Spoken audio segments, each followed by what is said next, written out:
রাজধানী ঢাকা ও পার্শ্ববর্তী এলাকায় সকাল থেকে আকাশে আংশিক মেঘের উপস্থিতি রয়েছে। তবে সারাদিন আবহাওয়া শুষ্ক থাকবে। একই সঙ্গে বৃষ্টির কোনো সম্ভাবনা নেই বলে জানিয়েছে আবহাওয়া অধিদপ্তর।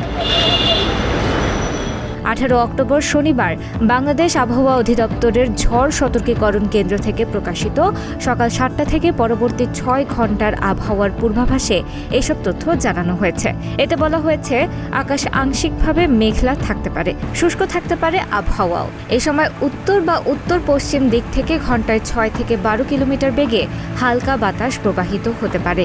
দিনের তাপমাত্রা প্রায় অপরিবর্তিত থাকবে।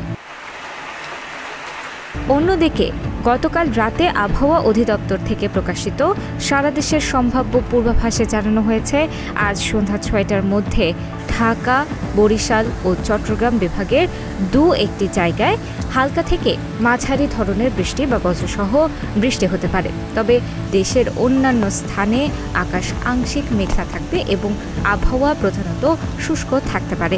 একই সঙ্গে সারা দেশে দিনের তাপমাত্রা সামান্য কমতে পারে, তবে রাতের তাপমাত্রা প্রায় অপরিবর্তিত থাকবে বলেও জানিয়েছে সংস্থাটি।